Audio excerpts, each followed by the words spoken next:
चलिए तो आज स्टार्ट करते हैं हम लोग आज का लेसन, जिसका नाम है आपका द पोएट्री ऑफ अर्थ। लेकिन इसके पहले बता दूं कि इसका नाम द पोएट्री ऑफ अर्थ नहीं है। इस पोएट्री का जॉन किट्स ने जिस पोएट्री को लिखा था, जो राइटर है इनके, वो लिखा था उन्होंने on the grasshopper and cricket, उसका जो टाइटल दिया था। लेकिन हमारे जो West Bengal Council of Higher Secondary Education है, क्लास 12 के लिए इंग्लिश बी का जो कंपलसरी सब्जेक्ट है, उसमें आपको ये द पोएट्री ऑफ अर्थ के नाम से वहां पर टाइटल दिया गया है। तो ये हो गया इसका थोड़ा सा इंट्रोडक्शन है। लेकिन इसके बारे में हम लोग, इस पोइट्री के बारे में देखिए, ये तो आपका वेस्ट बंगाल काउंसिल में भी है, दूसरा आपका बहुत सारे सिलेबस में भी है, सीबीएसई में भी है, आईसीएसई में है, तो उसके लिए भी ये कारगर हो सकता है। आप वीडियो देखेंगे तो बहुत आपको फायदा होगा। क्यों होगा? क्योंकि हम लोग क्या क्या डिस्कस करेंगे, हम लोग एकदम डीप एनालिसिस, इस पोइट्री को हम लोग एकदम मतलब पकड़िए क्या कि जिस तरीके से एक राइटर ने उसको लिखा है उसको उस तरह से जानने की कोशिश करेंगे। पूरा तो संभव नहीं है, लेकिन जितना जानने की कोशिश करेंगे आपको बहुत मजा आएगा, ठीक है। और इसके मैं बता देता हूं आपको कि आपका ये जो पोएम हम लोग पढ़ रहे हैं यहाँ पे, इस पोएम में हम लोग सबसे लास्ट में, सबसे अंत में जाकर इसका एक गाना वर्जन है, मतलब इसका जो एक लिरिक्स, चूंकि ये लिरिक्स में लिखा गया है तो एक गाने के रूप में किसी ने गाया है, ठीक है। मैं उसका नाम तो नहीं जान पा रहा हूं, लेकिन उसको मैं आप लोग को लास्ट में सुनाऊंगा। आपको एकदम आपका रिवीजन हो जाएगा, एकदम मतलब फिर से रीबिल्ड हो जाएगा आपके अंदर में कि हाँ ये पोइट्री कितना देर तक है। हो सकता है ये जो पोएम है वो आपको पढ़ाने में 30 मिनट्स या उससे ज़्यादा लग जाए, तो लेकिन मज़ा बहुत आएगा, ठीक है। तो चलिए कोशिश करते हैं हम लोग को।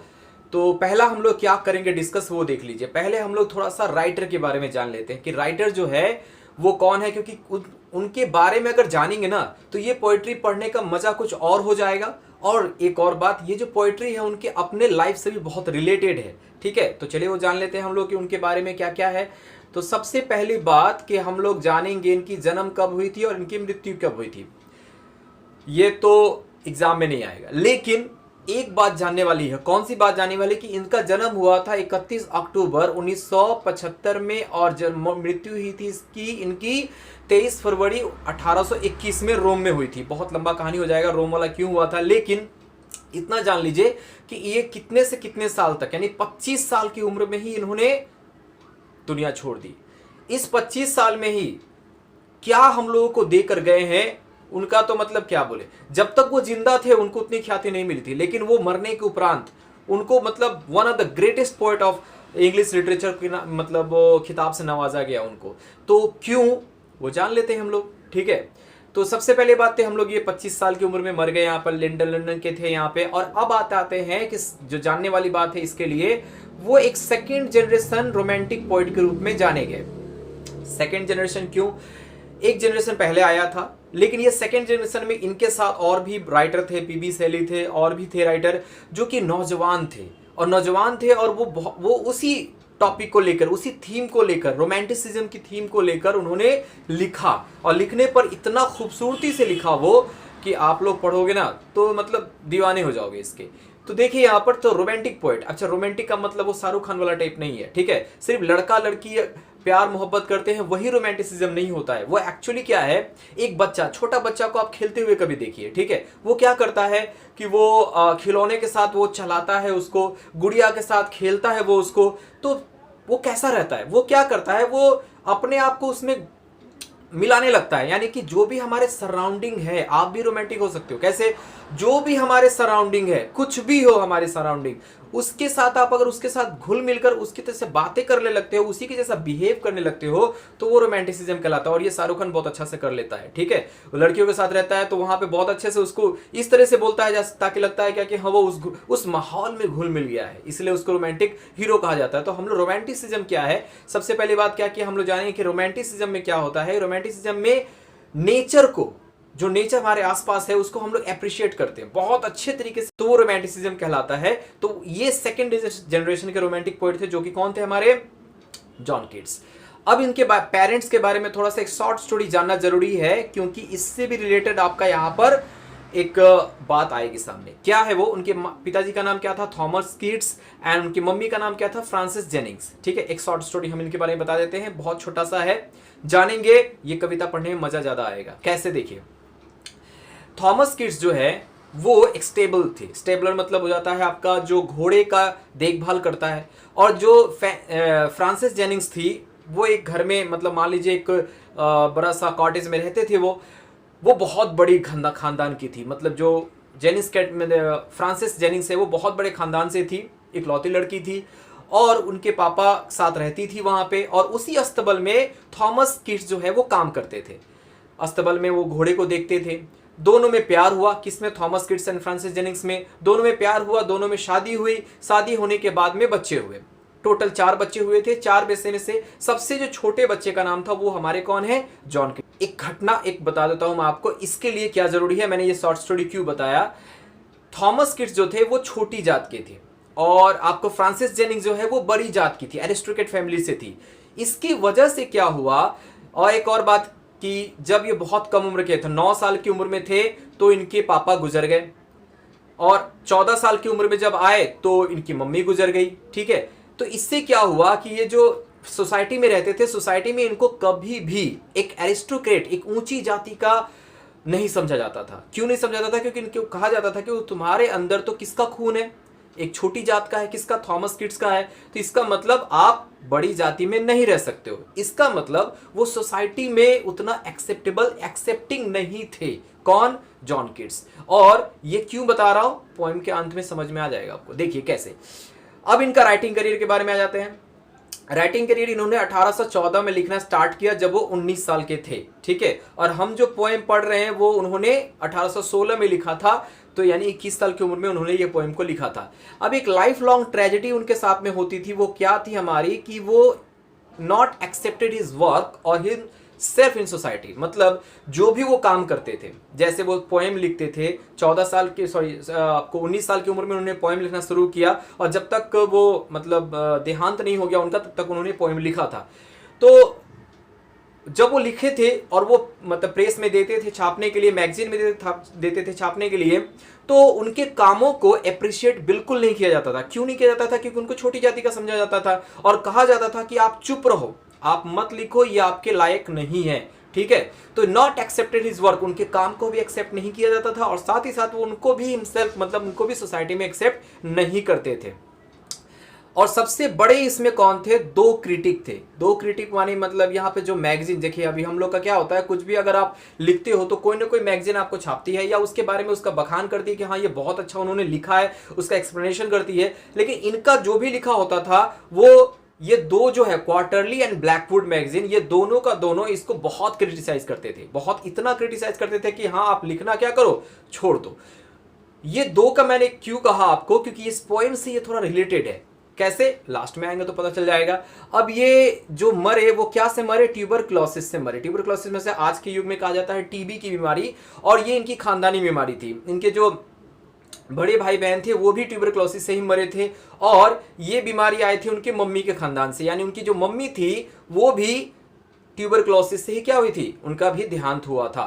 तो इस तरह से इनका क्या हुआ, अंत हुआ। लेकिन इस अंत के पहले उन्होंने बहुत अच्छा पोएम लिखा है, ऑड टू अ नाइटिंगेल। आप लोग आगे जाके पढ़ोगे इसको, ऑड टू अ नाइटिंगेल, बहुत सारा पोएम उन्होंने लिखा है। ठीक है, तो चलिए हम लोग इस पोएम को बारे में जानते हैं। कौन सा?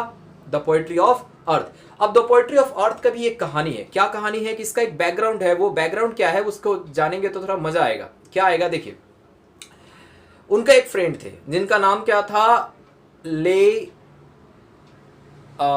हंट। इनका क्या नाम था? ले हंट। उनके बहुत अच्छे करीबी एक दोस्त थे। दोनों शाम को मिले। अब कितना तारीख को मिले यहाँ पर दे रखा हूं मैंने यहाँ पर, 30 दिसंबर 1816 को उन्होंने साथ में मिले। एक ही कॉटेज में थे वहां पे। तो उनके जो दोस्त थे ले हंट, उनको एक चैलेंज दिया। किसको? जॉन किट्स को, कि चलो एक हम लोग सोनेट लिखते हैं। किसके ऊपर में? कोई भी जो हमारे आसपास है। तो हमारे आसपास रात का समय था और एक रात का समय में एक आवाज आती है, बहुत बहुत आवाज आती है। वो क्या होती है? क्रिकेट की आवाज आती है। ठीक है, तो उसको बेस बनाकर इन्होंने डिसाइड किया कि चलो चैलेंज लेते हैं हम लोग कि हाँ आप भी एक पोएम लिखो, मैं भी एक पोएम लिखता हूं, कौन सबसे अच्छा लिख पाता है। ठीक है, तो जॉन किट्स ने क्या किया? एक्सेप्ट किया चैलेंज को और 15 मिनट के अंदर उन्होंने इस कविता को लिख दिया जो अभी हम लोग पढ़ने वाले हैं। कौन सा? On the grasshopper on and the cricket. John Keats ने जो लिखा था उनका नाम रखा था उसने on the grasshopper and cricket, और जो लेई हंट ने कविता को लिखा था उसका नाम रखे थे उन्होंने टू द ग्रासहॉपर। ये देखिए, ये ले हंट ने जो लिखा था वो कौन सा था? To the grasshopper and the cricket. तो यानी दोनों ने वही लिखा था। आप दोनों का देख लीजिए यहाँ पर कि जॉन किट्स का कैसा है, इस तरीके से आया हुआ है, इस तरह से उन्होंने लिखा था, और ले हंट ने कैसा लिखा था, इस तरीके से लिखा था उस कविता को। ठीक है, तो हम लोग को ले हंट वाला नहीं पढ़ना है, हम लोग को कौन सा पढ़ना है, जॉन किट्स वाला। ठीक है, तो उन्होंने कौन सा टॉपिक को अपनाया था, ये वाले, मतलब ये वाला तो था ही वहां पे। तो ये दोनों ने मिलकर इन दोनों के ऊपर में, ये दोनों एक जैसा देखने में लगते हैं। कौन सा, एक तो ग्रास हॉपर है और एक क्रिकेट है, दोनों ही कीट है, कीट पतंगा की श्रेणी में आता है, इंसेक्ट की श्रेणी में आता है। तो ये जो है एक साउंड निकालती है। ठीक है, वो साउंड जो होता है वो लगभग एक जैसा होता है, आप फर्क नहीं कर पाओगे। ठीक है, लेकिन जब ध्यान से सुनोगे तो इसको आराम से फर्क कर सकते हो। तो ये साउंड के ऊपर में उन्होंने दोनों ने कविता लिखा था, on the grasshopper and the cricket, to the grasshopper and the cricket. ठीक है, तो इस कविता को हम लोग अभी पढ़ेंगे, कौन सा, on the grasshopper and cricket, और हम इसको एकदम डीप एनालिसिस करेंगे। डीप एनालिसिस करेंगे तभी मजा आएगा पोएम पढ़ने का, नहीं तो ऊपर ऊपर से पढ़ के जाएंगे तो कोई मजा नहीं आएगा। ठीक है, तो चलिए वो देख लेते हैं हम लोग। अच्छा, एक और बात कि इन्होंने सोनेट क्या लिखने का चैलेंज किया था, इन्होंने सोनेट लिखने का। ठीक है, तो सोनेट तो आप लोग जानते हो कितने लाइन की कविता होती है, 40 लाइन्स की होती है। 14 लाइन की कविता को हम सोनेट कहते हैं। लेकिन सिर्फ सोनेट 14 लाइन लिख दोगे तो वो सोनेट नहीं कहलाएगा, उसके पीछे बहुत कुछ करना पड़ता है। वो क्या क्या होता है उसके बारे में जानिए। उसके बारे में हम लोग जानेंगे स्टाइल एंड कंस्ट्रक्शन में। स्टाइल एंड कंस्ट्रक्शन क्या है वो देखिए।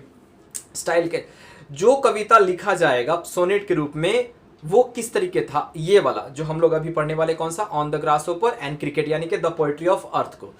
यहां देखेंगे कि सोनेट का स्टाइल कैसा है आपका, पेट्राकन सोनेट है, या इसको दूसरा नाम है आपका इटालियन सोनेट।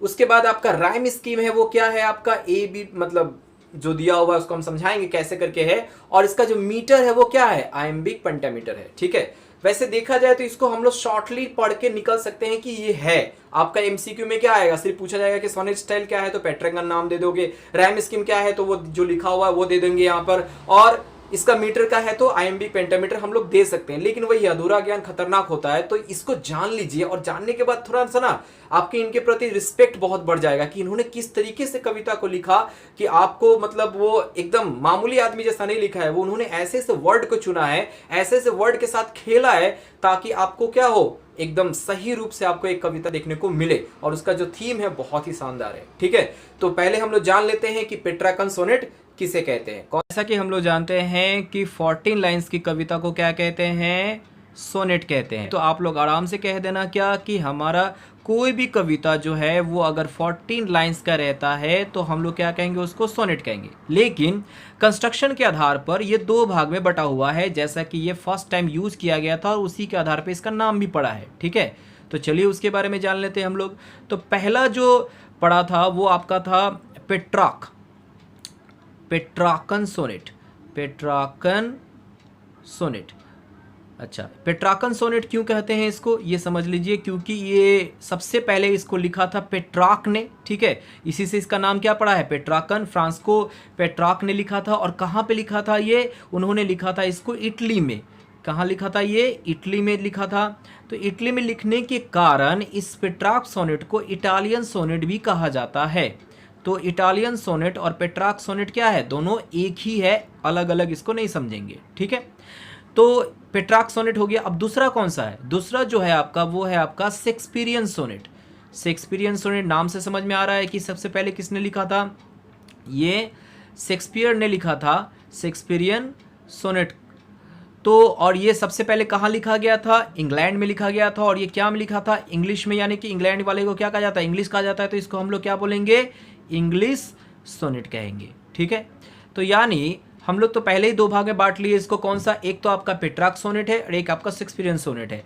और ये चूंकि इटली में इसका मतलब शुरुआत हुआ था, इसको क्या बोलेंगे हम लोग, इटालियन सोनेट बोलेंगे। और ये हम कहाँ पे शुरुआत था, इंग्लैंड में हुआ था, इंग्लिश का हुआ था, तो इंग्लिश सोनेट कहेंगे इसको। ठीक है, अब अंतर क्या है दोनों में, अंतर ये है कि ये 14 लाइन तो दोनों में होता है, लेकिन ये होता है दो भाग में बटा। पेट्राक सोनेट जो होता है वो होता है दो भाग में बटा हुआ, पहला भाग और दूसरा भाग।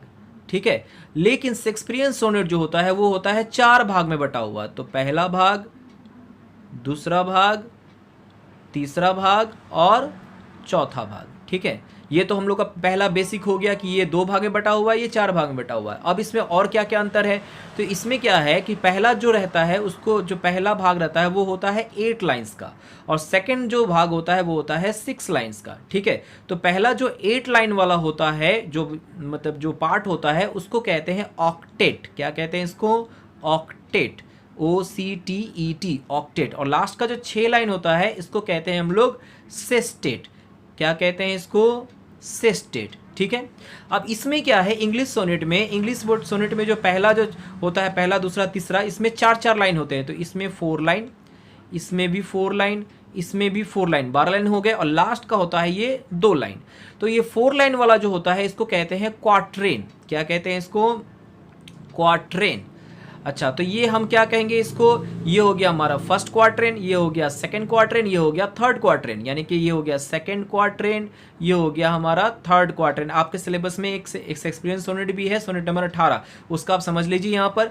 और ये थर्ड वाला जो सबसे लास्ट वाला है, इसको क्या कहते हैं हम लोग? इसको कहते हैं कपलेट। क्या कहते हैं इसको? कपलेट। तो अब समझ लीजिए कि ये जो ये कंस्ट्रक्शन जो है इसको हम बोलेंगे इंग्लिश सोनेट, और जो ये कंस्ट्रक्शन रहेगा उसको बोलेंगे हम लोग इटालियन सोनेट या पेट्रार्क सोनेट। ठीक है, पेट्रार्कन सोनेट। तो आपका जो द पोएट्री ऑफ अर्थ है वो कौन सा है? ये पेट्रार्कन सोनेट ही है, जिसमें हम लोग पहला देखेंगे कि ये 8 लाइन है, और फिर देखेंगे आप 6 लाइन है। जनरली क्या होता है, 8 लाइन में किसी भी प्रॉब्लम को रखा जाता है, प्रॉब्लम से आपको रूबरू किया जाता है, और सेस्टेट में क्या होता है, उसका सॉल्यूशन यहाँ पर आपके सामने दिया जाता है। ठीक है, लेकिन हमारे द पोएट्री ऑफ अर्थ में देखेंगे आप कि यहाँ पर एक बात को रखी गई है, और इसी बात का कंटिन्यूएशन जो है वो 6 लाइन में किया गया है। और लास्ट का जो 6 लाइन का जो देखेंगे, लास्ट का जो 2 लाइन है उसमें एक समअप किया गया है। समअप का मतलब हो गया कि आपको एक निष्कर्ष निकाला गया है कि इसमें क्या हम मतलब राइटर कहाँ पहुंचना चाहता था। और ये चीज़ जो है समअप वाला बात लास्ट का 2 लाइन में, ये फीचर देखने को मिलता है आपको शेक्सपियरियन सोनेट में। तो ये कह सकते हैं कि ये स्टार्टिंग और जो कंस्ट्रक्शन है वो तो आपका इटालियन सोनेट की जैसे है, लेकिन इसका एंडिंग जो होता है वो होता है आपका इंग्लिश सोनेट या शेक्सपियरियन सोनेट की जैसे। ठीक है, तो चलिए अब हम लोग आते हैं अपने पोएम पे। अब बात कर लेते हैं हम लोग, जैसा कि आप लोग देख चुके हैं कि ये क्या है, पेट्रार्कन सोनेट है। और अब हम लोग जानेंगे किसके बारे में? राइम स्कीम के बारे में। अब थोड़ा सा मैं बता देता हूं, उसके बाद हम लोग फिर एक वीडियो देखेंगे जिसमें हम लोग देखेंगे कि राइम स्कीम कैसे मिलाया गया इसमें। ठीक है, तो राइम स्कीम क्या होता है, आप लोग बचपन में भी पढ़े होंगे कि राइमिंग का मतलब लास्ट का जो लेटर, लास्ट का जो वर्ड होता है ना, वो एक जैसा साउंड करता है, इसी को हम क्या कहते हैं? राइम कहते हैं। तो इसका राइम स्कीम कैसा है वो भी बहुत ध्यान देने वाली बात है, और ज्यादातर पेट्रार्कन सोनेट का यही राइम स्कीम होता है। ठीक है, तो वो देख लेते हैं कि राइम स्कीम कैसा है, चलिए देखते हैं। चलिए, तो अब इसका राइम स्कीम भी हम लोग देख लेते हैं कि हमारा जो पोएट्री ऑफ अर्थ है इसका राइम स्कीम किस तरीके से है। हर एक पेट्रार्कन सोनेट का राइम स्कीम एक जैसा होता है, तो इसमें भी वैसे ही करके दिया हुआ है, आप देख लीजिए। और इससे समझ में आएगा कि आपका जो राइटर है, आपका जॉन कीट्स, वो किस तरीके से इसको वर्ड के साथ खेला है, ताकि आपको एक मतलब बढ़िया से बढ़िया एक पेट्रार्कन सोनेट देखने को मिले। और उन्होंने कितने मिनट में लिखा था? 15 मिनट में, ये भी ध्यान रखिएगा। तो उन्होंने 15 मिनट में इस तरह से इसको सजाया ताकि आपको ये पेट्रार्कन सोनेट के जैसे इसका राइम स्कीम मिलता रहे। जैसा कि राइम स्कीम हम जानते हैं कि राइम स्कीम होता क्या है कि किसी भी सेंटेंस का जो आखिरी वर्ड होगा, जैसे इसमें आखिरी वर्ड क्या है? डेड। ठीक है, इसका आखिरी वर्ड क्या है? डेड। उसके बाद इसका आखिरी वर्ड है सन, इसका आखिरी वर्ड है रन, इसके बाद है मेड, लेड, डन, फन और वीड। इसको पीले रंग से कर दिया गया है, आप इसको देखेंगे तो समझ में आ जाएगा। The poetry of earth is never dead. अगर डेड को हम लोग अपना राइम में, इसको अगर हम मान लीजिए ए मानते हैं, क्या मानेंगे? ए। तो इसी तरह का साउंड करने वाला देखिए तो और कौन सा है इन सभी में से? तो इसी तरह से साउंड करने वाला आपको देखने को मिलेगा मेड। तो ये क्या हो गया? ये भी हम ए लिखेंगे। उसी तरह से साउंड करने वाला कौन सा है? लेड। तो इसको भी हम क्या लिखेंगे? ए लिखेंगे। और उसी तरह से फिर साउंड करने वाला कौन है? वेड। तो इसको हम लोग ए लिखेंगे। अब आते हैं इसमें दूसरा वाला। दूसरा साउंड कौन सा है यहाँ पे? सन। when all the birds are faint with the hot sun। तो ये सन जो है हमारा, इसको पकड़ लेते हैं हम लोग बी। तो सन। इसी तरह से साउंड कौन कर रहा है? रन। तो यहाँ देखिए, इसको भी हम क्या लिखेंगे? बी। अब इसमें देखिए ये डन, तो डन को क्या लिखेंगे हम लोग? बी, क्योंकि देखिए रन, सन, रन, डन एक ही जैसा है। फिर फन, इसको भी लिखेंगे हम लोग बी। तो हमारा राइम स्कीम जो शुरू का 8 लाइन आया उसमें कैसा आया? A तो जैसा हम लोग देख रहे हैं पहला राइम स्कीम क्या होगा इसका, शुरू का 8 लाइन का A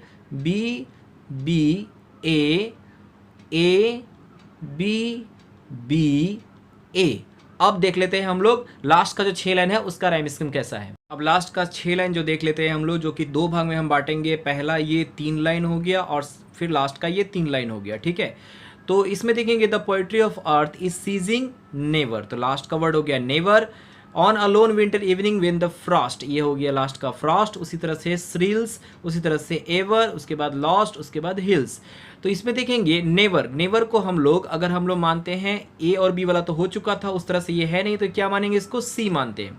तो इसी तरह से नेवर वाला यहाँ कौन सा है, यहाँ पर देखिए ये एवर, ये देखिए एवर सेम हो गया, ठीक है। तो ये एवर मानेंगे सी। उसी तरह से हम देखेंगे और तो नहीं मिल रहा है, नहीं मिल रहा है। फ्रॉस्ट, फ्रॉस्ट को हम लोग मान लेते हैं डी, क्या मानेंगे डी मान लेते हैं। तो फ्रॉस्ट के जैसा कौन है यहाँ पर, देखिए लॉस्ट, तो यहाँ हो गया, ये हो गया हमारा डी। उसी तरह से देखेंगे श्रिल्स, श्रिल्स जो है वो क्या मानेंगे हम लोग ई, तो ये लास्ट वाला देखिए हिल्स, ये मानेंगे हम लोग ई, हो गया। तो सी डी ई, सी डी ई, तो लास्ट का हमारा निकला कौन सा, सी डी ई, सी डी ई। और इसके पहले क्या निकला था हमारा, A B B A, A B B A. तो यानी हमारा जो टोटल राइम स्कीम निकलेगा इसका कैसा निकलेगा हमारा, A B B A, C D E, C D. तो इतना आसान नहीं है हमारा सोनेट लिखना, ठीक है। तो जिसमें आपको जॉन किट्स ने बहुत अच्छे तरीके से वर्ड के साथ में इस तरह से बैठाया है ताकि आपको एक परफेक्ट जो आपका पेट्रिकन सोनेट होता है वो आपको दिखाई दे। अब आपने ये भी देख लिया कि राइम स्कीम इसका क्या है, और राइम स्कीम में आप समझ ही गए होंगे कि ये जो कविता है वो आसान कविता नहीं है, इन्होंने बहुत चालाकी से इसको क्या है लिखा है।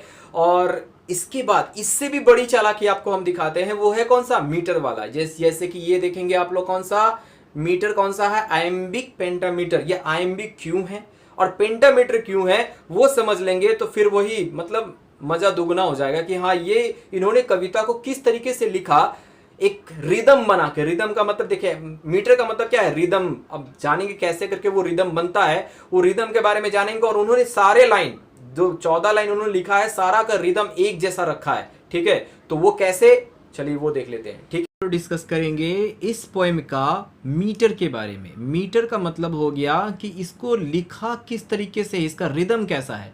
रिदम का मतलब क्या होता है, जैसे मीटर को समझने के लिए आपको समझना पड़ेगा एक रिदम को। रिदम क्या होता है, रिदम जो होता है, आप कभी भी अगर गाने वगैरह में देखेंगे कि कोई भी एक वर्ड जो होता है वो वर्ड का मतलब लेटर जो होता है वो बहुत जोर से गाया जाता है फिर धीरे गाया जाता है, जोर से फिर धीरे। तो ये जो जोर से वाला और धीरे वाला एक रिदम कहलाता है, ठीक है। और मीटर में हम लोग इसको देखेंगे किस तरीके से उन्होंने लिखा है, तो हम लोग जानते हैं कि इसको किस रूप में लिखा गया है, आयम्बिक में लिखा गया है। तो आयम्बिक क्या होता है उसको समझिए, ठीक है। आयम्बिक क्या होता है, जैसे एक हार्ट बीट, हार्ट बीट आप जानते हो कि हार्ट बीट कैसे होता है। हार्ट बीट जो होता है पहले धीरे, थोड़ा धीरे, फिर तेज, फिर धीरे, फिर तेज, फिर धीरे, फिर तेज। जैसे अगर हम बोलेंगे इसको कि अगर हम इस तरीके से बनाए, ऐसा इस तरीके से बनाए हम लोग, तो ये क्या कहलाएगा, ये हार्ट बीट के जैसा ही दिखाई दे रहा है। जैसे आप लोग देखते होंगे पेशेंट वगैरह का भी हार्ट बीट क्या होता है, ऊपर नीचे ऐसे ऐसे होता रहता है। तो इसको देखेंगे, इसको अनस्ट्रेस मतलब धीरे बोलना है, और ये वाला स्ट्रेस मतलब जोर से बोलना है। फिर ये धीरे मतलब कम, फिर ये जोर से बोलना है, फिर ये धीरे बोलना है, फिर ये जोर से बोलना है, फिर ये धीरे बोलना है, फिर ये जोर से बोलना है। अब इसका जो डिवीजन होता है इसको कहते हैं हम लोग सिलेबल डिवीजन। जैसे यानी कि इन दोनों का हम डिवीजन, यहाँ डिवीजन, यहाँ देख सकते हैं डिवीजन, यहाँ डिवीजन जो है इसको कहते हैं सिलेबल डिवीजन। और सिलेबल डिवीजन कैसे होता है, वो होता है आपको बोलने पे। जैसे अगर बोलेंगे कोई भी लेटर को अगर हम बोलते हैं वहाँ पे, जैसे मान लीजिए हम एक एग्जाम्पल के तौर पे बोल रहे हैं एलिफेंट, एलिफेंट। तो एलिफेंट बोलने में आप देखिए यहाँ पर कैसे करके बोल रहे हैं हम लोग, एलिफेंट। तो एल एक सिलेबल, ई एक सिलेबल, फैंट एक सिलेबल। तो अब यहाँ पर मान लीजिए एलिफेंट, तो अगर मान लीजिए हम इसको अनस्ट्रेस करते हैं, धीरे बोलेंगे, इसको बीच वाला को जोर से बोलेंगे और इसको हम धीरे बोलेंगे, तो आपसे बोला ही नहीं होगा, आप बोल ही नहीं पाएंगे। जैसे अगर मैं बोल के देखता हूँ, कोशिश करता हूँ, तो एलिफेंट, एफेंट मतलब आपसे बोला नहीं जाएगा। इसके लिए क्या करना पड़ेगा, इल को आपको जोर से बोलना है, फिर इसको धीरे बोलना है और इसको जोर से। एलिफेंट, एलिफेंट, या तो इसको बोलते हैं सिलेबल डिवीजन, जिसमें हम लोग स्ट्रेस दे के यानी कि जोर से बोलना, अनस्ट्रेस का मतलब धीरे बोलना है। ठीक है, तो चलिए इसको पहले हटा लेते हैं, फिर हम लोग इसको समझेंगे कि हम लोग जो इसको डिवीजन करेंगे और किस तरीके से करेंगे ताकि ये आयम्बिक पेंटामीटर के अंतर्गत आए। देखिए कविता को बहुत मतलब समझदारी से लिखा गया है, अब उसको समझने के लिए आपको भी समझदारी से ही समझना पड़ेगा। ठीक है, तो चलिए स्टार्ट करते हैं। तो हम लोग देखेंगे ये जो हमारा ये वाला जो है, इसको हम लोग मतलब इंग्लिश में कहते हैं डडम, डडम, डडम, जैसे ड फिर डम, यानी कि धीरे फिर जोर से, फिर धीरे फिर जोर से, डडम, डडम। अगर आप बोलेंगे इसको बोलेंगे डडम, यानी किस तरीके से, कम ज्यादा, कम ज्यादा, कम ज्यादा, इसको बोलते हैं आयम्बिक। ठीक है, अब पेंटामीटर क्यों है पहले इसको बांट लेते हैं, सब समझेंगे। चलिए हम इसको बोल के दिखाते हैं आपको। द एक ही बार में बोला जाएगा तो एक डिवीजन हो गया। अब इसको हम लोग पोएट्री को कैसे बोलेंगे, पो एट री, यानी कि पो एट री, 3 भाग में बट गया। ऑफ एक ही बार होगा, अर्थ एक ही बार होगा, इज एक ही बार होगा, फिर नेवर, उसके बाद डेड। ठीक है, ये हमारा हो गया सिलेबल डिवीजन। अब इसमें क्या है कि जो भी इन्होंने लिखा है जॉन किट्स ने, वो पहला वाला अनस्ट्रेस होगा। ठीक है, तो ये हो गया अनस्ट्रेस, तो दूसरा क्या होगा, स्ट्रेस, फिर अनस्ट्रेस, फिर स्ट्रेस, फिर अनस्ट्रेस, फिर स्ट्रेस, फिर अनस्ट्रेस, फिर स्ट्रेस, फिर अनस्ट्रेस, फिर स्ट्रेस। तो ये स्ट्रेस का मतलब हम जोर से बोलेंगे और ये धीरे बोलेंगे। अब चलिए हम इसको इसी तरह से बोल के दिखा रहे हैं आपको। द पो a tree of earth is never dead. समझ में आया, इस तरीके से इसको क्या किया गया है, लिखा गया है। तो कितना प्यारा से मतलब इस तरह से वर्ड का एकदम कॉम्बिनेशन बैठाया गया है ताकि आपका जो एक रिदम हो कैसा बने, ऐसा बने। किस तरह से बने, ये ऐसे ऐसे ऐसे ऐसे ऐसे ऐसे ऐसे ऐसे करके बने। तो समझ गए ना कि ये बहुत मतलब एकदम आप अगर पेट्राकन सोनेट लिख रहे हैं या सोनेट लिख रहे हैं उसमें रिदम अगर बैठा रहे हैं आप, तो बहुत मेहनत करनी पड़ेगी। तो देखिए फिर से अगर मैं उल्टा करता हूं, चलिए इसको मैं जोर से बोलता हूं, इसको मैं जोर से बोलता हूं, इसको धीरे, तो आप बोल ही नहीं पाओगे। The poetry of earth is never dead, नहीं होगा। तो आपको इसी के तरीके से बोलेंगे तो बहुत अच्छे से बोला जा सकता है। ठीक है, अब चलिए इसको हम लोग बांटते हैं। ये तो बड़ा सिंपल है, when all the birds are faint with the hot sun, एकदम सिंपली ये निकल गया। अब इसको हम लोग क्या करेंगे, unstress stress, unstress stress, unstress stress, unstress stress, unstress stress. Clear, अब इसको पढ़ेंगे हम लोग। When all the birds are faint with the hot sun, समझ में आया कि धीरे फिर जोर से, फिर धीरे फिर जोर से। अब ये आईएमबी के साथ पेंटामीटर क्यों है, ये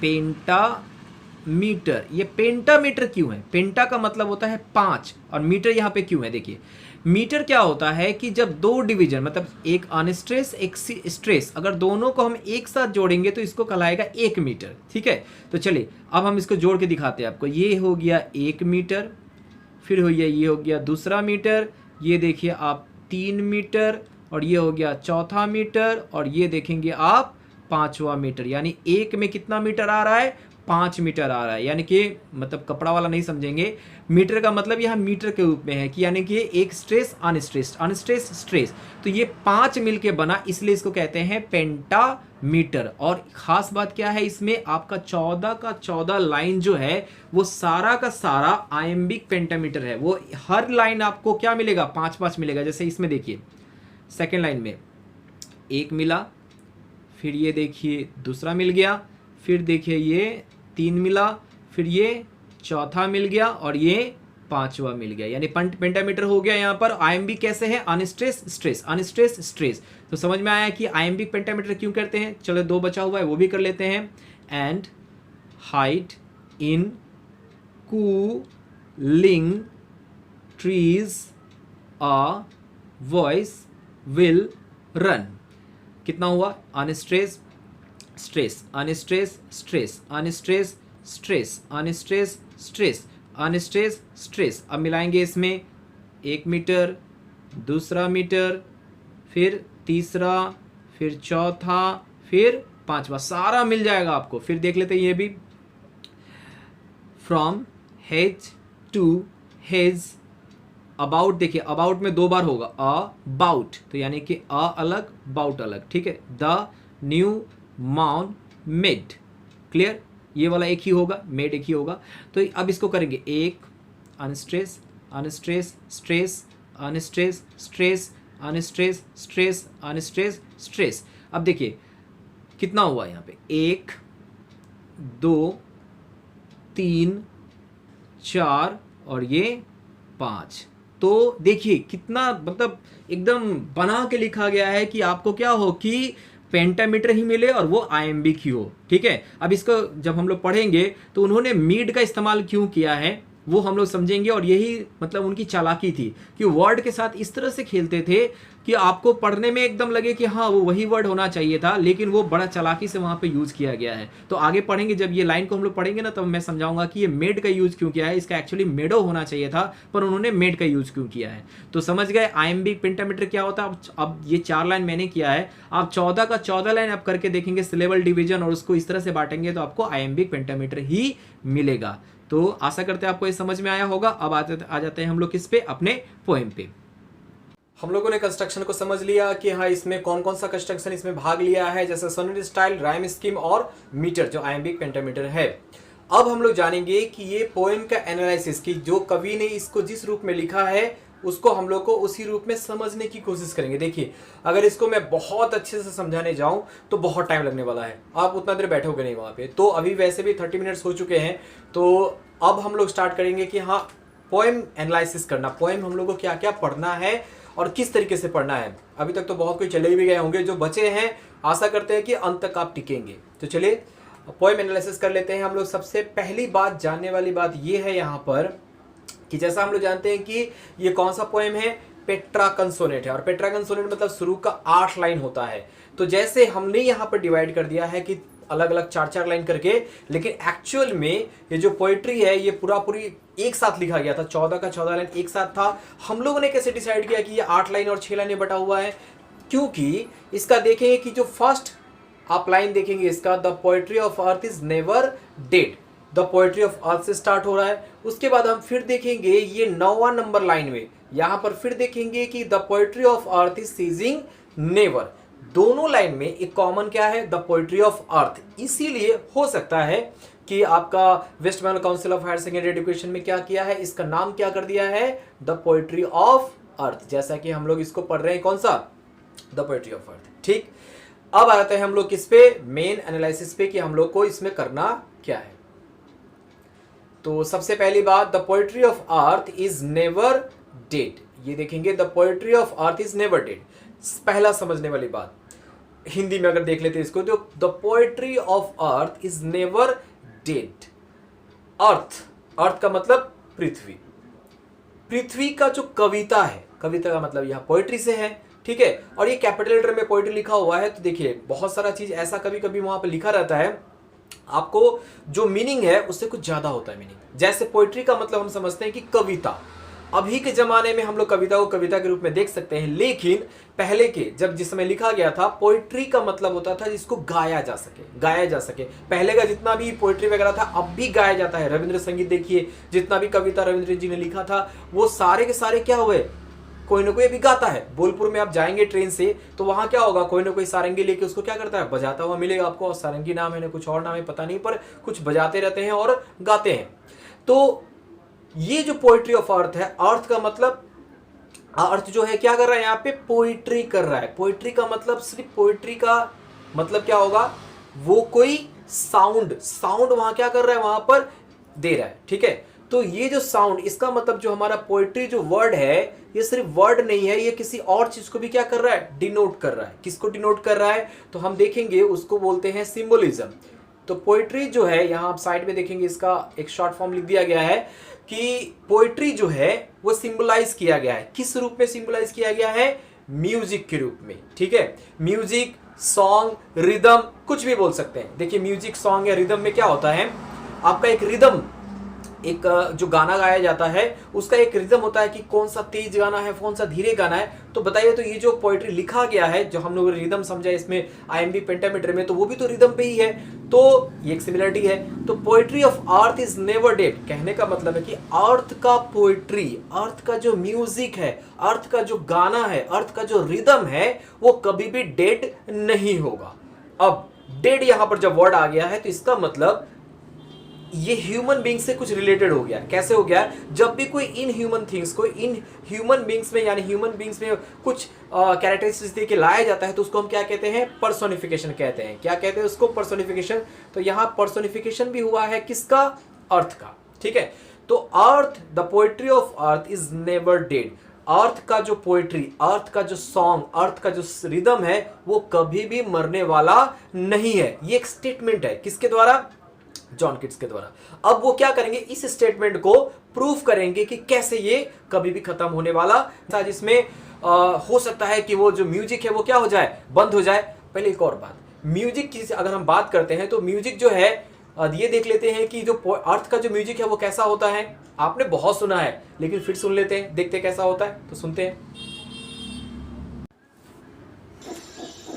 ये सारे साउंड आप सुन चुके होंगे, कहीं ना कहीं तो सुने ही होंगे ये, और कहीं भी अगर जाएंगे आप बहुत ही शांति वाला जगह पे तो ये जरूर सुनेंगे आप।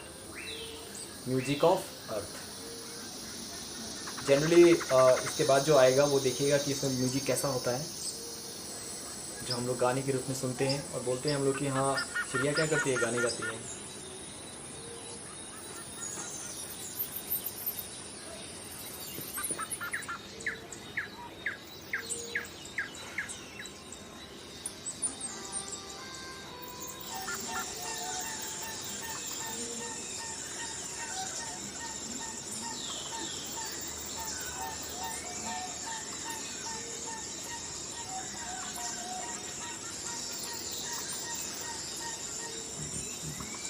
ये भी आपको देखने को मिलता है, और आप समंदर के साथ जाएंगे ना, समंदर के सामने भी आपको बहुत सारा मिलेगा साउंड।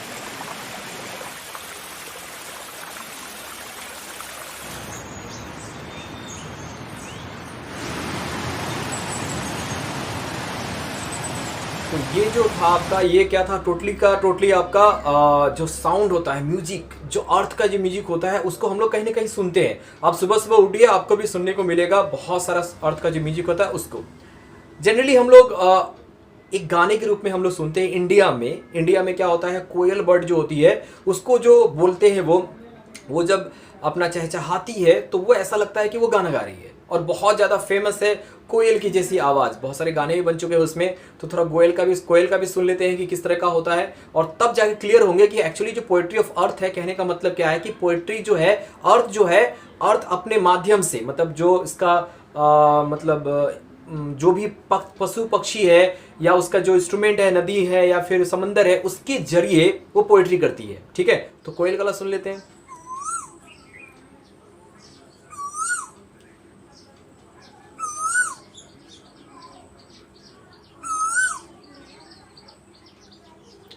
जनरली आता है ऐसे आवाज।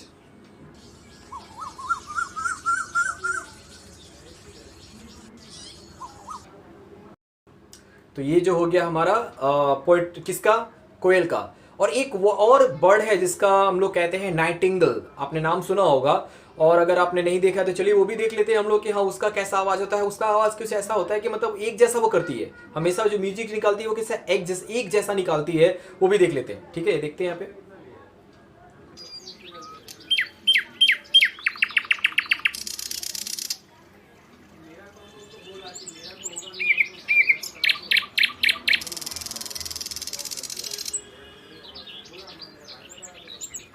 तो ये देख सकते हैं।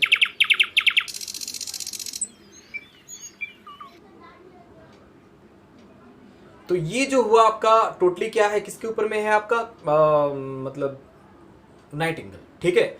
अच्छा, तो इसका मतलब जो पोएट्री है, जो अर्थ जो पोएट्री को क्या करती है, हम लोग के सामने लाती है, क्या कभी भी वो डेड हो सकता है? डेड का मतलब, कहने का मतलब है कि वो खत्म हो सकता है, हो सकता है। एक सिचुएशन ऐसी बन सकती है, वो क्या है, नेक्स्ट लाइन में, when all the birds, second line में देखेंगे, when all the birds are faint, all the birds, सारे जो पक्षी है वो फेंट हो सकते हैं। फेंट मतलब स्थिर हो जाना, थक जाना, वीक हो जाना।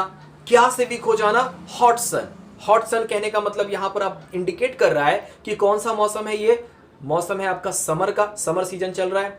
उस समय बहुत जब गर्मी पड़ती है, किस तरीके का, इस तरीके का, इतना अगर हॉट मतलब इतना गर्मी पड़ रही हो, उस वक्त क्या होगा, सारे जो पक्षी होंगे जो गाना गा रहे थे, इतना खिलखिला के गा रहे थे, वो सारे के सारे क्या हो जाएंगे, थक जाएंगे। और थक के क्या हो जाएंगे वो, एंड हाइड, छुप जाएंगे। नीचे की लाइन देखेंगे, छुप जाएंगे in cooling trees. Cooling trees मतलब देखिए, पेड़ के नीचे आप जब भी बैठोगे तो आपको ठंड ही लगेगा, मतलब जहां छांव होता है।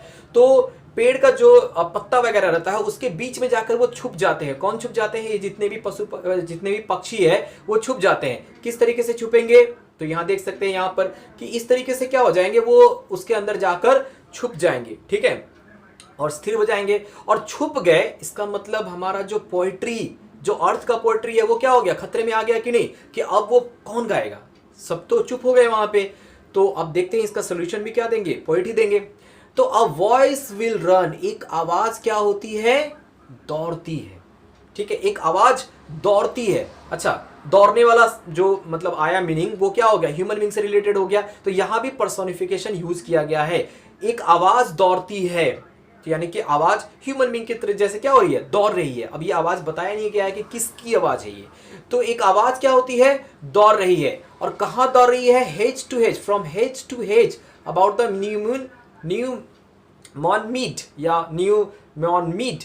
अच्छा, अब यहां पर क्या है कि hedge to hedge, hedge to hedge का मतलब, हेज का मतलब होता है बाड़ा, हिंदी में कहते हैं बाड़ा। घर के आसपास क्या होता है, कुछ मतलब ऐसे पेड़ को उगाए, मतलब पौधे को उगाया जाता है ताकि वो काट छाट के क्या करे, उसको एक बाड़े के बाउंड्री के जैसे उसको यूज कर लिया जाता है। तो देखिए किस तरह का होता है ये, इस तरह का होता है। ये देखिए, ये जो है हमारा, ये एक बाड़ा हो गया जो कि घरों के आसपास होता है। ज्यादातर हम लोग इसको पार्क में देख सकते हैं कि वो पार्क में ऐसे गोल करके किया जाता है, ये बाड़ा हुआ। और इसी के वहां से क्या हो रही है कि आपका ग्रास ऊपर अभी तक नहीं आया है, एक आवाज क्या हो रही है, मूव कर रही है, एक जगह से दूसरी जगह मूव कर रही है। और एक बात बता रहे हैं, इसके बाद हम बताएंगे, एक्चुअली वो ग्रास ऊपर का ही था। तो वो ग्रास ऊपर के क्या होता है, आवाज ऐसे ऐसे ऐसे ऐसे मूव कर रही है। मूव क्यों कर रही है, ग्रास हॉपर, हॉपर का मतलब कुदक कुदक के चलना। तो वैसे भी वो जब चलेगी, आवाज करेगी, तो लगेगा ना कि वो मूव कर रही है, ठीक है। तो ये ग्रास ऊपर वाला होगी, मतलब ये हेज टू हेज जा रही है, ठीक है। अब एक वर्ड आया था new mown meet. New mown meet क्या होता है, न्यू का मतलब नया, मॉन का मतलब देखिए जैसे एक घास को काटने की जो मशीन होती है, एक घास को जब काटा जाता है तो वो नई घास वहां पर मतलब दिखने में लगती है, ठीक है। तो न्यू मॉन मतलब नई घास, ठीक है, या नया कटा हुआ। मेड, मेड का मतलब क्या है, यहां पर देखिए, एक्चुअली राइटर ने बड़ा ही चालाकी से क्या किया है, इसको मेड लिखा है। एक्चुअली मेड का तो एक्चुअल मीनिंग नहीं होता है कि हाँ कहना क्या है। अब नया कटा हुआ, यहां आप क्या समझेंगे, घास ही समझेंगे, ठीक है। तो एक्चुअली जो घास होता है, ग्रासलैंड होता है, उसको कहा जाता है मेडो। तो यहां मेड की यूज किया गया है। यही तो बात है कि आप जब अगर वो मेडो यूज करते, तो मेडो में कितना सिलेबल होता, 2 सिलेबल होता, मेड ओ। तो वहां फिर वो सिलेबल डिवीजन नहीं मिलता वहां पे, ना तो हमारा राइम स्कीम मिलता। क्योंकि हमारा ये पहला राइम में क्या था, डेड, तो यहां हमें क्या लाना था, मेड ही लाना था, ताकि क्या हो, राइम स्कीम मिल जाए और साथ ही साथ मीटर भी मिल जाए, आइम्बिक पेंटामीटर जो लिख रहे हैं वो भी मिल जाए। तो बहुत ही चालाकी से उन्होंने क्या किया है, मतलब वो मेडो को छोटा करके क्या कर दिया, मेड कर दिया। लेकिन मतलब हम वही समझेंगे, ठीक है, क्या समझेंगे, मेडो वाला, यानी कौन सा, ग्रासलैंड, नया घास कटा हुआ जो मैदान होता है उसको कहते हैं मेडो। तो नया घास जो मशीन से कटा हुआ होता है, उसके बीच में वो कहां का, पहले वो हेज से होते हुए क्या हो रही है, जा रही है, यानी कि आपको बाड़ी से होते हुए जा रही है, कौन, ग्रास हॉपर, ठीक है। और फिर वो क्या करती है, नया मेड पे चले, मतलब नया घास कटा हुआ मैदान में घूमती है, ठीक है। कैसा वाला, यहाँ देख सकते हैं ये कि इस तरीके से क्या कर रही है, वो घूम रही है। इसमें ये यहाँ पर पहले वो क्या हुआ था, इसको ये वाले पिक्चर में आप पूरा सीन देख सकते हैं। हॉट सन है, वहां से बहुत गर्मी पड़ी तो जितने भी आपका पक्षी थे वो क्या हो गए, अब जो अभी दिखाई नहीं दे रहे वो क्या हो रहे हैं, सारे पेड़ पौधे में जाके छुप गए हैं। और छुपने के बाद में कोई जब एकदम शांति छा गया है तब वहां क्या हुआ है, एक आवाज आई है। किसकी आवाज आई है अभी पता नहीं चला है। एक वॉइस क्या हो रही है, रन कर रही है, और वो कहां से, वो हेज से होते हुए कहां जा रही है, मेड की तरफ जा रही है। ठीक है, ये जो सेकंड स्टांजा है हमारा कौन सा, ये वाला, आप देखेंगे कि ये वाला को हम लोग अभी क्या करेंगे, इसको कंप्लीट करेंगे, जिसमें देखेंगे कि वो आवाज जो है वो किसकी जा रही थी, वो था कौन, ग्रास हॉपर। कौन था वो, grass hopper. That is the grass hoppers, apostrophe S, मतलब वो आवाज किसकी थी, ग्रास हॉपर की थी।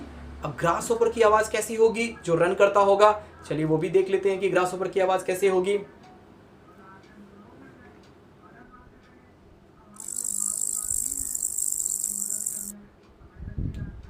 वैसे यहाँ पे मतलब शांति से है, लेकिन समझिए कि वो मूव कर रही है। मैंने आपको दिखाने के लिए किया कि हाँ ये इस तरह से आवाज़ करती है। आवाज़ पे थोड़ा ध्यान दीजिएगा कि किस तरह का आवाज़ है ये।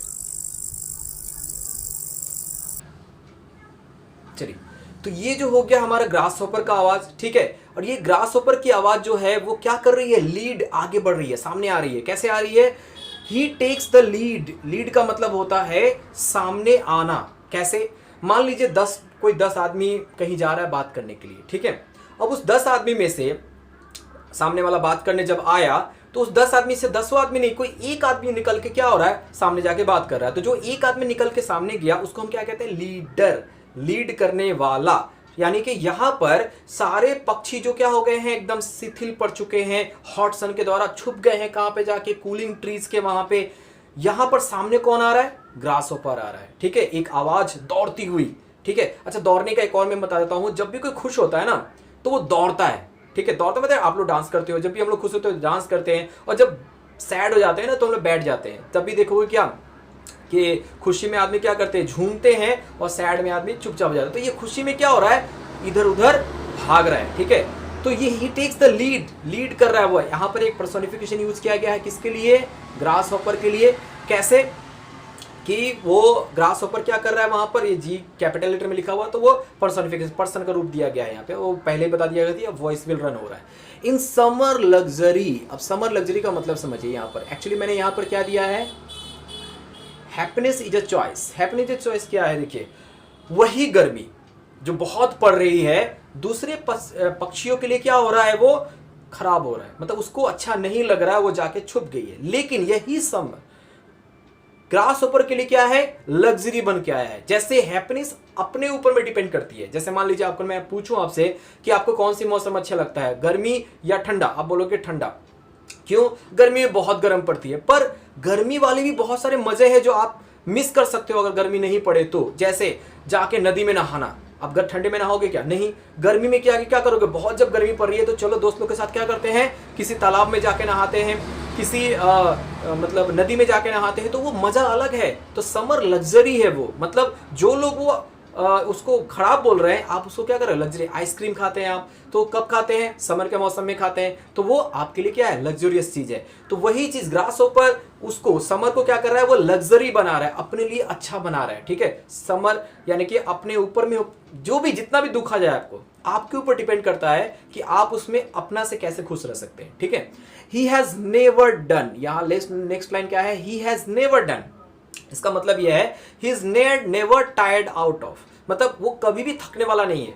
हम लोग क्या होते हैं, जब भी कोई मतलब खुशी से कुछ करते हैं ना तो हम लोग थकते नहीं है। जैसे बारात में क्या करते हैं, डांस करते हैं, ठीक है। या फिर आप घर में कोई प्रोग्राम होता है उसमें डांस कर रहे हैं आप, तो उसमें थकान तो होती है लेकिन आप थकते नहीं हो उसका, मतलब जितना भी हो जाए वो थकना नहीं है। क्यों नहीं थकते हैं, क्योंकि वो मजे वाला है, ठीक है।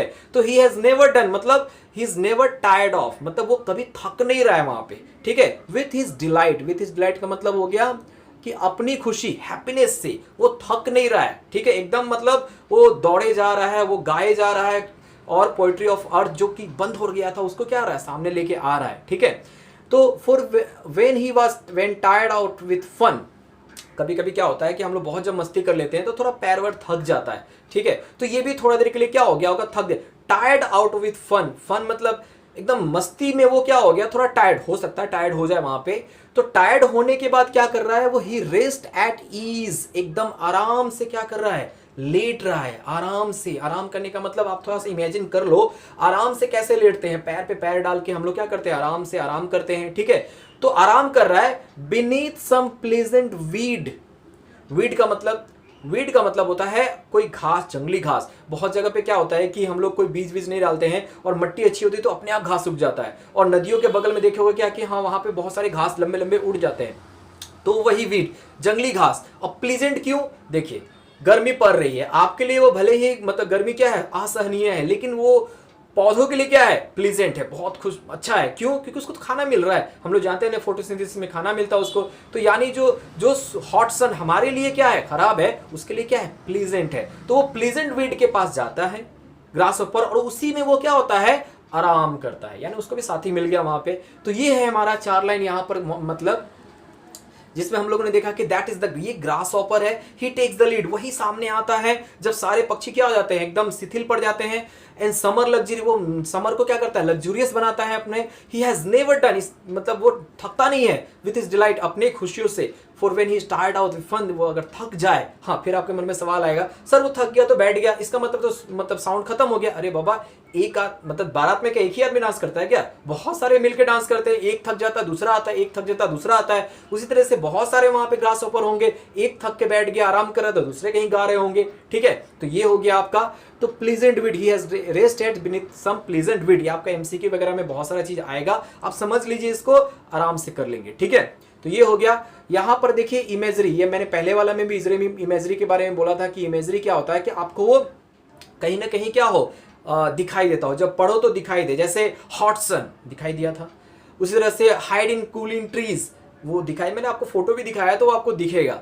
वॉइस रन, फील हुआ होगा कि हाँ एक आवाज क्या हो रही है, दौड़ रही है। नीम ऑन मीट, नीम ऑन मीट क्या, नया कटा हुआ घास। अब कभी भी ना नया कटा हुआ घास के सामने बैठोगे ना, एक करने की कोशिश कीजिएगा, बड़ा मजा आएगा, वो आपको अपने आप आ जाएगा। वो तो स्मेलिंग वाली खुशबू आ रही है वहां पे। फिर सेकंड लाइन में पर्सोनिफिकेशन, ग्रास ऊपर को हैप्पीनेस चॉइस हो गया। इमेजरी हम लोगों ने देखा कि रेस्ट एट ईज, अब मैंने कहा था कि बड़े आराम से वो लेट रहा है, तो आपने भी सोचा होगा अरे बड़े आराम से इस तरह से क्या कर रहा हो, लेट रहा होगा। प्लीजेंट वीड, जंगली घास वगैरह आप लोगों ने देखा ही होगा। थोड़ा मैं भी दिखा देता हूं आपको, ये ग्रास ऊपर है हमारा, कि ग्रास ऊपर क्या करता है, इस तरह से हम लोग अपने भाषा में कुछ भी इसको बोलते हैं, कोई तो इसको घोड़ा बोलता है, कोई कुछ बोलता है, ठीक है। इसके बाद आप देखेंगे कि ये क्या कर रहा है, देखिए ये सब जो है वो ये मतलब नया नया घास उगा हुआ है। यहाँ आप देख सकते हैं कि ये थोड़ा बड़ा घास हो गया, उसी के नीचे क्या कर रहा है, ये आराम कर रहा है। कौन आराम कर रहा है, ये ग्रास ऊपर आराम कर रहा है, थक गया है, फिर से वो रिचार्ज हो जाएगा और फिर से गाना गाएगा, ठीक है। तो ये हो गया हमारा सेकंड, खत्म हो गया। तो अब इसमें एक और बात मैंने बताया आपको कि ये जो पहला 4 लाइन था वो किसके ऊपर में था, टोटली समर सीजन के ऊपर में था, ठीक है। और फिर जो 4 लाइन हुआ वो किसके ऊपर में था, पूरी ग्रास हॉपर के ऊपर में था। अब आते हैं 9वां नंबर लाइन से स्टार्ट करते हैं, ठीक है। 9 नंबर लाइन, ये वाला हम लोग अभी क्या करेंगे, कंप्लीट करेंगे। इसमें देखिए, the poetry of earth is ceasing never. Ceasing का मतलब क्या होता है, रुकना, स्टॉप होना, रुक जाना।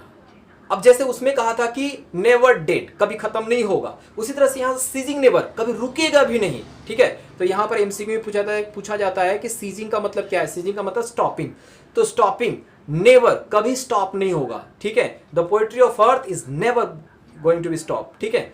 अब यहां पर देखिए एक और चालाकी वाला लोन। अच्छा, लोन तो वर्ड नहीं होता है। अब लोन यहां पे क्यों लगाया है, ऑन अ लोन, लोन यहां पे लोन नहीं था, लोनली था, ठीक है। क्या था ये, लोनली। तो लोनली विंटर सीजन में, विंटर इवनिंग, पहला वाला गर्मी था तो ये वाला क्या है, विंटर है। पहला वाला क्या था, समर था, और ये वाला क्या है, विंटर है। विंटर इवनिंग में क्या होता है, यहां एक्चुअली वर्ड क्या होना चाहिए था, लोनली। लोनली का मतलब होता है एकदम अकेलापन, अकेला, एकदम अकेला, ठीक है। तो लोनली विंटर इवनिंग। अच्छा, लोनली लगाने से क्या होता, वही डबल सिलेबल डिवीजन आ जाता, लोन ली डबल आ जाता सिलेबल डिवीजन, तो हमारा वो आईएमबी पेंटामीटर में नहीं बन पाता। तो उन्होंने क्या किया, लोनली की जगह क्या लगाया, लोन लगाया, ठीक है। तो यहां देखिए पोएट्स क्लेवरनेस निकाला है, लोनली की जगह क्या लगाया हुआ, लोन लगाया हुआ। अब इसमें देखेंगे कि on a lone winter evening. अब देखिए थोड़ा विंटर वाले में आ जाते हैं, जब बहुत ठंड पड़ती है। हमारे यहाँ तो ऐसा नहीं होता है, लेकिन बाहर जो इंग्लैंड में ब्रिटेन में अगर होता है, क्या होता है कि जब ठंड पड़ती है और पाला पड़ता है, फ्रॉस्ट, फ्रॉस्ट मतलब जो बर्फ गिरता है ना, उसमें क्या होता है कि नदियां भी मतलब जम जाती है, चारों तरफ पत्ते भी, पत्ते के ऊपर में वो बर्फ जम जाता है, ठीक है। यानी चारों तरफ जो पशु पक्षी होते हैं वो सारे अपने अपने जगह चले जाते हैं और सब अपने घोंसले में चले जाते हैं। यानी वहां पर एकदम शांति छा जाती है। लोन मतलब एकदम लोनली, यहाँ देखिए तो कोई भी है, कोई नहीं है, इसका मतलब लोनली है, एकदम एकदम शांति, और एकदम मतलब कोई वहां दिखाई नहीं देगा। तो on a lone winter evening, शाम का समय है, लोन है, एकदम अकेलापन है वहां पर। उसमें क्या होता है कि on a lone winter evening when the Frost, Frost मतलब वही जो पाला गिर रहा है, ठंडा जो बर्फ गिर रहा है उसका, हैज रॉट, रॉट मतलब लेकर आता है, क्या लेके आता है, साइलेंस, साइलेंस मतलब एकदम शांति। शांति कैसे, सारे चीज को वो क्या किया, स्टॉप कर दिया है, यानी कि पत्ता भी नहीं हिलेगा, पत्ता भी नहीं हिलेगा, हवा भी नहीं चलेगी, तो क्या होगा, एकदम शांति हो जाएगी, वहां पर साइलेंस हो जाता है। अब उस साइलेंस को चीरती हुई कौन सामने आती है, फ्रॉम द स्टोव, स्टोव का मतलब हो गया, यहां देखिए, एक minute, from the stove, stove का मैं बताऊंगा यहाँ पे। एक्चुअली क्या होता है कि हमारे यहाँ तो नहीं, अंग्रेज लोग क्या करते हैं कि, अंग्रेज लोग क्या करते हैं कि ठंड के मौसम में अपने घरों में एक चूल्हा वगैरह जो फायर प्लेस कहते हैं उसको रखते हैं, वहां आग रखते हैं, उसमें क्या करते हैं, तापते हैं वहां पे। अभी मैं बताऊंगा वो फोटो कैसा होगा।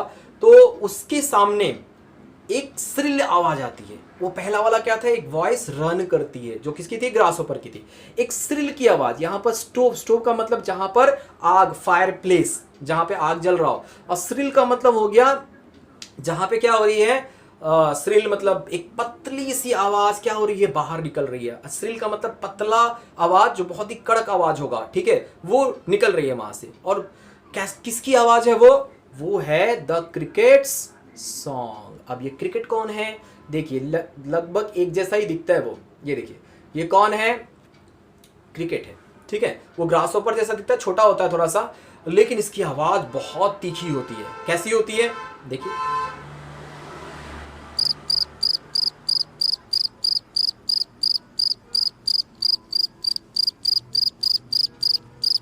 फायर प्लेस देख सकते हैं, यहाँ पे फायर प्लेस बगल में दिया हुआ है, मैंने फोटो बनाया है, बस उसको देखिए और ये आवाज सुनिए, बस बहुत तीखी आवाज है। तो ये तीखी आवाज क्या होती है, कौन निकाल रहा होता है, क्रिकेट निकाल रहा होता है, ठीक है। और ये क्रिकेट क्या करती है, आगे आते हैं थोड़ा सा, ये देखिए द क्रिकेट सॉन्ग, ये किसकी आवाज है, एक क्रिकेट की आवाज है। और ये क्या, इन वार्मथ इंक्रीजिंग एवर, वैसे ये क्रिकेट जो है हमेशा गर्म वाले जगह पे, आप भी घर में मान लीजिए कि अगर कोई गर्म जगह है तो वहां पे ठंड के मौसम में बाहर से आके बैठ जाएगी, आपको पता भी नहीं चलेगा, बहुत आवाज करती है वहां से, ठीक है। तो क्रिकेट की सॉन्ग आती है इन वार्मथ इंक्रीजिंग एवर, ठीक है। वार्मथ इंक्रीजिंग एवर, इसका मतलब क्या होगा वो समझिए। जैसे आप ध्यान दोगे वहां पे, तो आवाज कैसे निकाल रहा था, उसके जो दोनों पांव था वो जब टकराता है तो क्या होता है, आवाज निकलता है, ठीक है। और ये ऐसे ऐसे अगर आप करते हैं, इस तरीके से करेंगे तो आपका अंदर में भी, यहाँ पर भी क्या होगा, ये वार्मथ इंक्रीज होगा आपका। इसमें हम लोग ठंड में भी ऐसा करते हैं, इस तरह से करते हैं, तो क्या होता है, जो गर्मी होती है वो इंक्रीज करती है, ठीक है। तो उसी तरीके से इसका जो साउंड है वो भी साउंड क्या कर रहा है, उस गर्मी को, फायर प्लेस का जो गर्मी है उसको इंक्रीज करते जा रहा है, वार्मथ इंक्रीजिंग एवर, और इंक्रीज करते जा रहा है। And seems to one in drowsiness half lost, drowsiness का मतलब आधा सोया हुआ, मतलब एकदम ऐसे करके आधा सोया हुआ, ठीक है, और आधा जगा हुआ,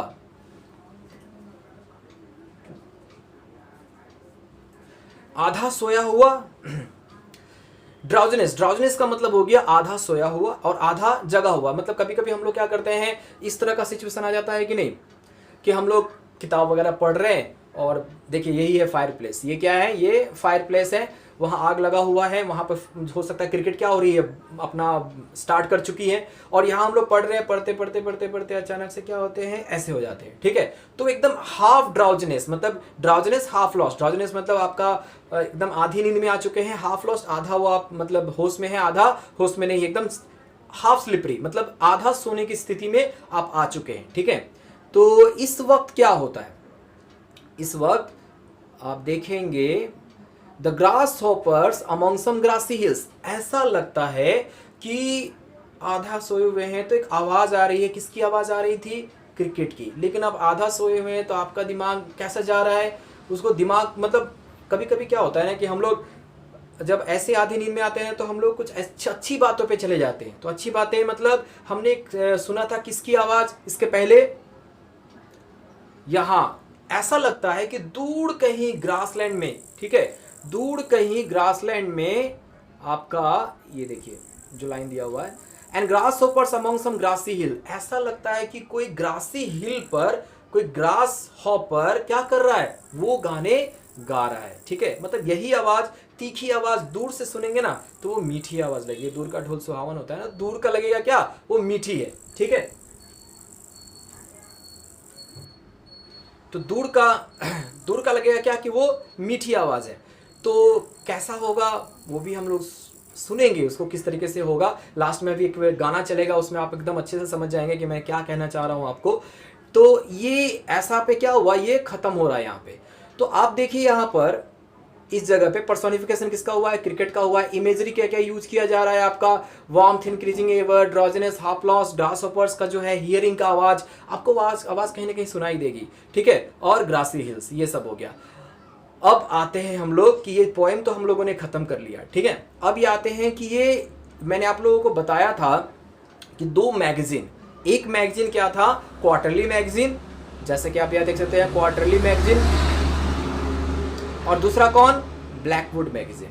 ठीक है, तो क्वार्टरली मैगजीन और ब्लैकवुड मैगजीन हमेशा किसको क्रिटिसाइज करता था, जॉन किट्स को। कुछ भी लिखे मतलब आपको गलत है तो गलत है। एक्चुअली इस कविता से कुछ और इंडिकेट भी करना चाहते हैं राइटर। क्या करना चाहते हैं, सोचिए थोड़ा सा। ठीक है, मैं बताता हूं क्या करना चाहते हैं कि जिस तरीके से क्वार्टरली मैगजीन और ब्लैकवुड मैगजीन कहते हैं कि आप चुप हो जाओ, किसको बोलते थे चुप होने के लिए, किसको बोलते थे, जॉन किट्स को। उसी तरीके से summer season and winter season, हम कह सकते हैं कि इसमें कोई भी समर सीजन विंटर से हो सकता है। तो समर सीजन और विंटर सीजन में हॉट सन कहता है चुप हो जाओ, बाकी जितने पोएट है सारे चुप हो जाएंगे, पर मैं कौन, जॉन किट्स, ग्रास हॉपर की तरह आपके सामने आऊंगा, वॉइस विल रन करेगा, और मैं वहां पे क्या करूंगा, अपना पोएट्री को आपके सामने प्रस्तुत करूंगा। मतलब आपके सामने मैं पोएट्री लिखूंगा, चाहे जितना भी एडवर्स सिचुएशन आ जाए, हॉट सन यानी कि कितना भी गर्मी आ जाए, लेकिन मैं कितना भी मतलब आप बोलो कि नहीं आप मत लिखो, मैं लिखूंगा। एक्चुअली वो ये इंडिकेट करना चाहते हैं। ठीक है, तो ये जो मैंने पहले कहा था कि क्रिटिक है दो, ये क्रिटिक क्या इससे रिलेटेड है, बिल्कुल रिलेटेड है। उन्होंने ये कविता को लिखा और ये कविता से उनको भी जवाब दिया, the poetry of earth is never dead, the poetry of earth is ceasing never. Poetry of earth, earth यहां अपने आप को वो कह रहे हैं कि पोएट्री ऑफ अर्थ यानी मेरा जो पोएट्री है नेवर डेड, कभी मरने वाला नहीं है, नहीं मरने वाला है। तभी तो आप ये पढ़ रहे हैं, वो कब के जा चुके हैं, 1825 में जा चुके हैं, लेकिन आप 21 में, तो आप तब भी इनको पढ़ रहे हैं, याद कर रहे हैं, यानी वो कभी भी मरने वाले नहीं है। सीजिंग नेवर, कभी वो रुकने वाले नहीं है। आज आप पढ़ रहे हो, कल और पढ़ेगा। ठीक है, उसी प्रकार से ठंड का मौसम आया, ठंड मान लीजिए ब्लैकवुड का, ठंड में क्या कर रहा है, सबको चुप कर दे रहा है, सारे पोएट को चुप कर दे रहा है। वो चुप मतलब एकदम स्टार्ट, चुप हो जाओ। ठीक है, आपको जॉन किट्स को भी कह रहा है कि आप भी क्या हो जाओ, चुप हो जाओ, लेकिन नहीं, वो क्या कर रहे हैं, वो क्रिकेट के जैसे वो एकदम शांति को चीरते हुए आपके सामने वो क्या करेंगे, पोएट्री ऑफ अर्थ को क्या अपने पोएट्री को सामने रखेंगे और आप उसको क्या करोगे, अप्रिशिएट करोगे। तो ये दो जो है वो दो, ये समर एंड विंटर, और खुद को उन्होंने क्या कहा, मैं ग्रास हॉपर हूं समर में और क्रिकेट हूं विंटर में। तो ये कविता का एक मतलब भाग है जो कि इसके साथ उनके लाइफ के साथ हम लोग जोड़ सकते हैं। ठीक है, तो ये हो गया हमारा किसके, आपका एक इनर मीनिंग हो गया इस पोइट्री का। ठीक है, अब आ जाता है हम लोग इस पे, ये कविता आप लोगों ने सुना, समझा, समझने के बाद में अब हम लोग इसका गाना, बहुत बढ़िया है, किसी ने गाना गाया है इसका, बहुत ही अच्छा सुरील में गाया है। मैंने इसको YouTube में सर्च किया था, पर अभी मुझे YouTube में नहीं मिल रहा है ये, पर फिर भी मैंने ये बहुत पहले डाउनलोड कर रखा था, तो मैंने इसको थोड़ा इसको एडिट किया है और आप लोगों के सामने प्रस्तुत है, वो देखिए और तब हम लोग का क्लास क्या करेंगे, खत्म करेंगे। चलिए देख लेते हैं।